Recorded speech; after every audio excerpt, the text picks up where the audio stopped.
Magandang araw sa atin mga ka-winding, nagbabalik GT Rewinding.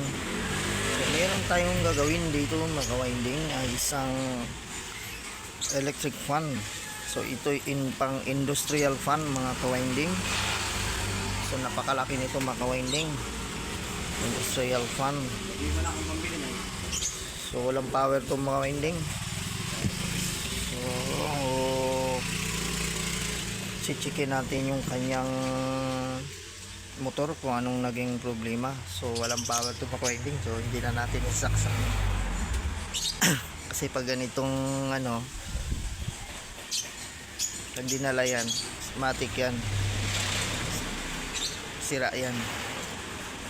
So ito yung kanyang clip, subakal yung pinakagamit yung lock. So lang kulang ng ilang kulang nito, dalawa yata. So ito yung pinaka swing niya mga ka-winding. So ito'y naka-stand mga ka-winding, naka-stand. So tinanggal niya yung stand. So bubuksan na natin ito mga ka-winding, medyo blurred yan.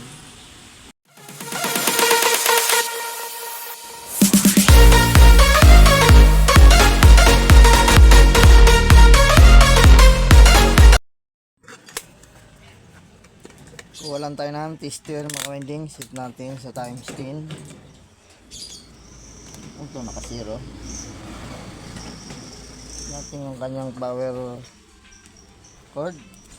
So meron ba tayong makuhang continuity? So wala, ay tumalo. Kita ba? Wala mga ka-winding.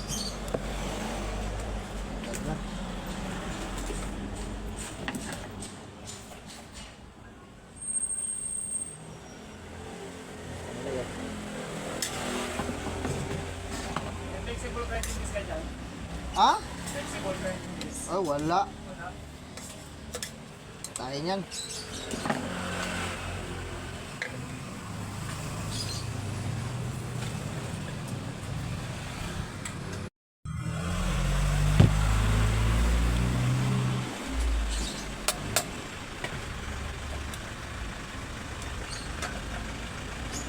Ay. Ang tigas. Ang kanyang swing ay matanggal.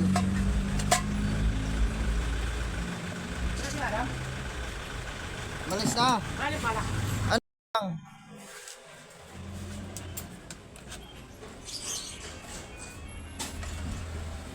Ang tigas. Grabe. Tigas ng kanyang swing. Winding, ang tigas. Dapat natin ay matanggal ito.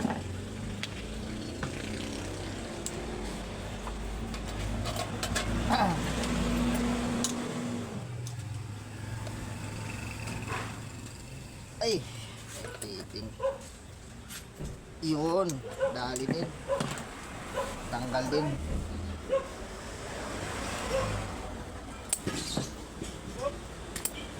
Ayan. Natin mga ka-winding.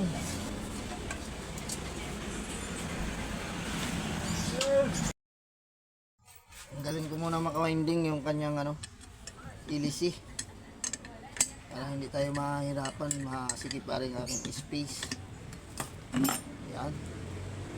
Ganda to yung ilisi niya mga ka-winding, ay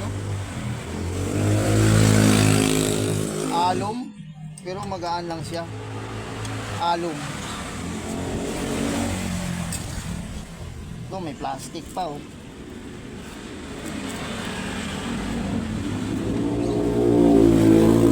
Pero may tali na nakaipit. Ito mga ka-winding oh, nakapalaki ng kanyang shafting. Di ba? Sa shafting ng washing malaki na 'yon, di ba? Ito mas malaki pa ito sa shafting ng washing.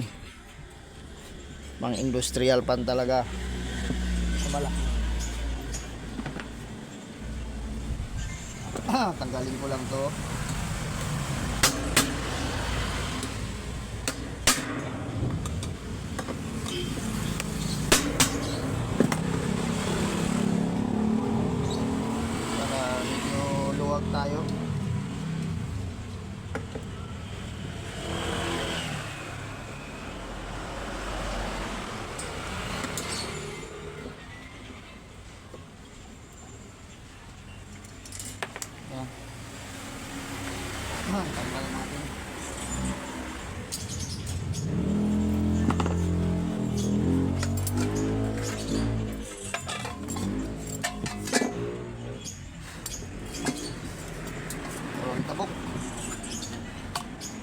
Ginamit niyang kapasitor mga winding, 3 UF.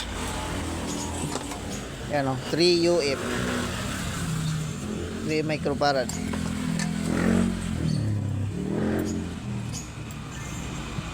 Kailangan mabuksan ko to yung loob nito. Para matanggal ko yung ano. Para matanggal ko yung ito.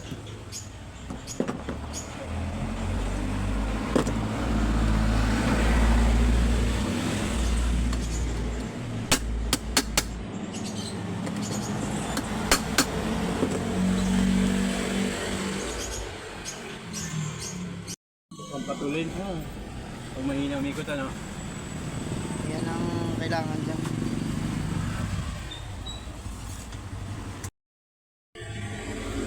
Yung maka-ending, kinuha ko lang yung aking ano. Ito, yung tanggal. L-rings. Yes ay. Ay, dito sa kabila. Wala. Ito ang kailangan dyan. Baliktaran to eh. Kuya mo eh. Ewan ko lang kung hindi pa siya matanggal dito.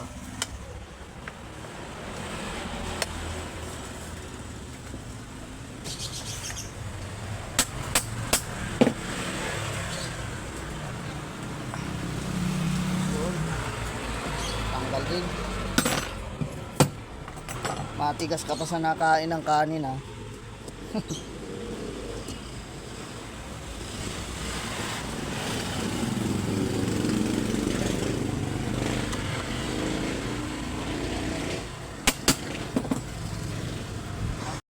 Ang problema nito mga ka-winding ay pag ganito, mahirap baklasin ito mga ka-winding kasi buo yung kanyang ano housing.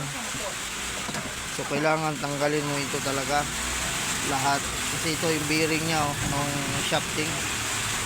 Tapos ito yung pinakaliig nya, yung bakal, pero naka-thread naman yung mga ka-winding. Bago mo ito matanggal, alisin mo muna to. Kaya medyo mahirap baklasin itong ganito mga ka-winding. Kung gusto mo ikay nagmamadali, so talagang buksan mo lahat yan pag ganitong design ng industrial pan. Buo yung housing yan. Nandito ito yung pinakatakip nya. Tapos ito gagamitan pa natin ng ano to, yabi.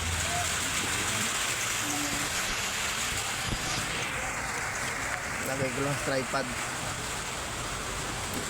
Ito mga ka-winding oh. Pakatigas nito.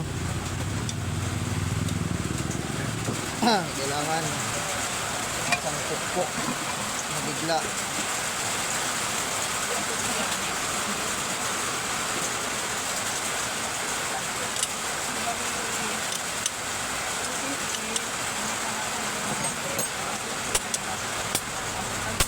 Yun. Malambot lang naman siya mga ka-winding. Yun o. Washer. Pang matanggal. Kasi ito yung pinaka-housing nya. Kaya pahirapan tayo pagbaklas nito. Napatago daw sa yung baril. Oh. So ito na mga ka-winding. So nabaklas ko na. So kailangan pa nang gamitan ng martilyo para matanggal itong busing nya. Nakabiring kasi ito mga ka-winding oh. Ginamit dito ay 603 600 na bearing. So yun oh. Ito na yung kaha niyan mga ka-winding. So buo kasi yung housing niya mga ka-winding. Kailangan talaga obligadong baklasin mo yung kanyang bearing. Yun oh. Ito mga ka-winding eh ano. Ito na maalisin natin dito. Sikin natin kung sunog ba yung kanyang motor. Merong sunog nga mga ka-winding. Ayun o, sunog.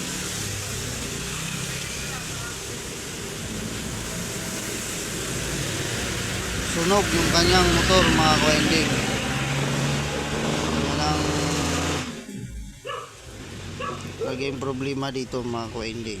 Ayan o, sunog. May sunog doon sa likod. So, alisin ko lang itong kanyang mga ka-winding, yung kanyang bakal.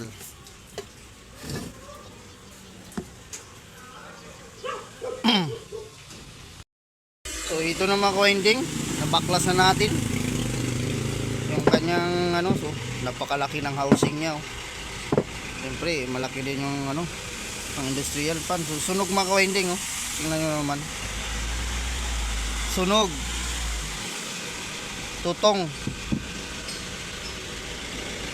Pero malaki na yung hibla na ginamit dito na So, ang ginamit niya ditong number 29.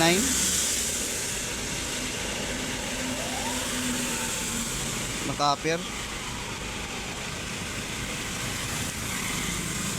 So, yun itim na itim mga ka-winding Sunog. So dapat bihira lang ito masunog. So ang ginamit naman niya dito mga ka-winding tanso naman. Hindi kaya na baka nabasa siguro ito. Kasi bakit nga umitim or maaaring wala nang patay-patayan, hindi na pinapatay talagang sa parte dito mga ka-winding portion. So tatanungin natin yung may-ari nito mga ka-winding kung rewind. Mas maganda kung napagawa niya. So ito pinutol ko na yung kanyang mga wirings. So ito tusta talaga. Pero maliit lang yung niya, yung pang pang 18 or 20 mm yung kanyang kapal ng kanyang bakal. Pero malapad. Mahaba siya.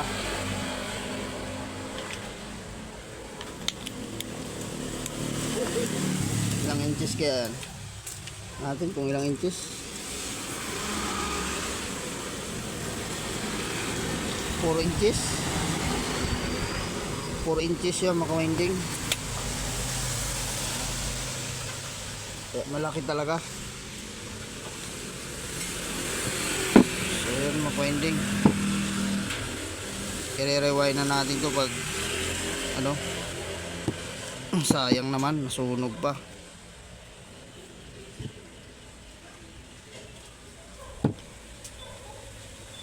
So pwede naman dito.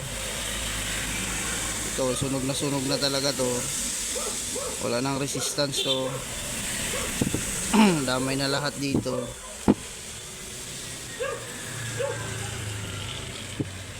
Sunog na yung pinangkabilang